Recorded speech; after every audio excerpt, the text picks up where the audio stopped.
Assalamualaikum warahmatullahi wabarakatuh. Jumpa lagi di channel Belajar Corner Student bersama saya, Jum Abdul Dwi Sustra. Pada pertemuan kali ini, di mata kuliah bisnis digital, kita akan bahas tentang bagaimana berbisnis di era revolusi industri 4.0. Nah, bagaimana caranya? Simak dan tonton video berikut ini dengan khidmat. Yang pertama, Anda harus memiliki kemauan dan kemampuan berpikir kreatif. Apa itu kemauan? Kemauan itu adalah niat dan tekad. Sebelum Anda memulai suatu bisnis atau usaha, ada niat dan tekad yang kuat untuk memulai suatu bisnis. Sedangkan kemampuan berpikir kreatif, bagaimana Anda menciptakan suatu ide, gagasan, atau khayalan atau mimpi untuk membuat terobosan yang baru dalam suatu bisnis dan usaha. Bisnis akan berjalan asal ada kemauan dan kemampuan berpikir kreativitas. Namun untuk masuk ke dalam dunia bisnis digital pada revolusi industri 4.0 ini, diperlukan beberapa pengenalan lebih jauh. Beberapa elemen utamanya adalah internet, big data, cyber physical system, machine learning, additive manufacturing, dan robotik. Elemen-elemen tersebut akan mempengaruhi 3 elemen model bisnis, yaitu penciptaan nilai, menangkap atau merebut nilai, yang ketiga menawarkan nilai.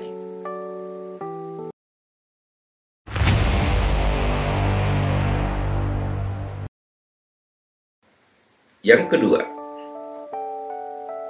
dalam berbisnis di era revolusi industri 4.0 diperlukan ide mendirikan bisnis yang baru.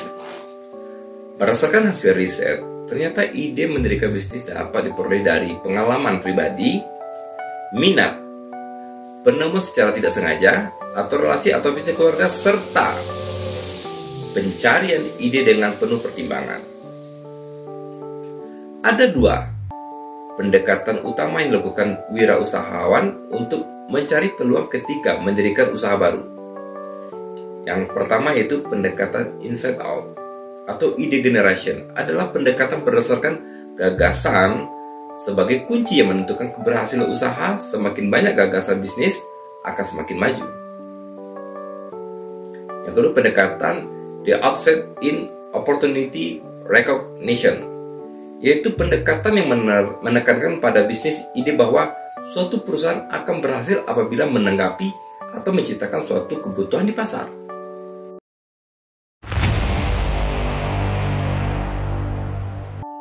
Yang ketiga, alasan memiliki minat berbisnis. Nah, ini menarik.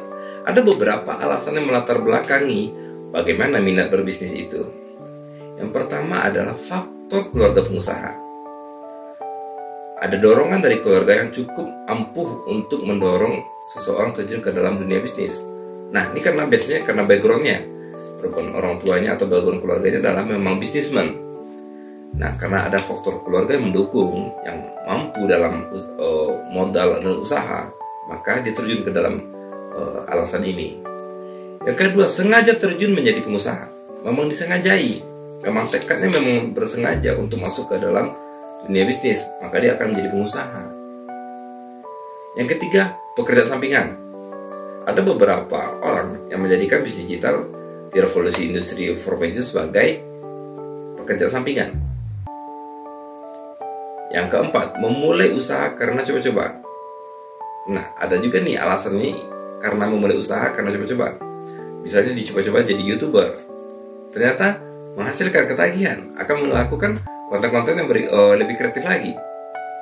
Yang kelima, memulai usaha karena terpaksa. Misalkan seseorang yang kena PHK akan memulai berbisnis karena terpaksa. Nih, ini salah satu cara banting setir yang baik.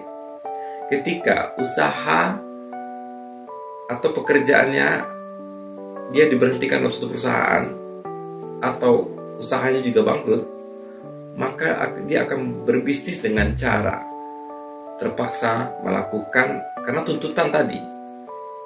tuntutan karena dia apa? Karena dia butuh material, dia butuh, apalagi dia seorang kepala keluarga, dia harus menafkahi keluarganya. Maka dia harus membanting setir dengan cara memulai bisnis dengan cara terpaksa dengan alasan tersebut. Yang keenam, menampilkan penemuan produk terbaru yang dikembangkan. Misalkan Nadiem Makarim berhasil mengembangkan jasa transportasi menjadi perusahaan jasa transportasi online. Ini ide yang cemerlang oleh Bapak Menteri kita, yaitu Nadiem Makarim. Padahal ojek itu adalah produk yang sangat lama.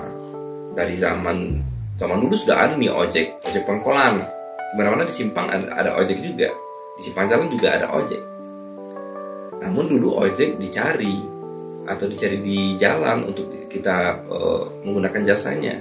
Namun sekarang ojek sudah bisa datang ke rumah kita, dijemput malah. Yang ketujuh, mengambil keuntungan dari faktor lokasi, peralatan, produk atau layanan, pekerjaan, pemasok, dan bengkel yang ideal. Yang kedelapan, menghindari pendahuluan tidak diinginkan. Misalnya, seseorang yang bekerja di suatu perusahaan tidak ada kepastian akan karir, kebijakan, dan prosedurnya tidak sesuai, maka ia akan membuka bisnis sebagai bisnis barunya. Nih, menghindari ini, banyak juga nih alasan ini. Karena karirnya di suatu perusahaan tidak ada peningkatan, itu aja. Maka dia akan banting setir, membelokkan arah ke arah bisnis digital untuk meraih kuantiti yang lebih besar.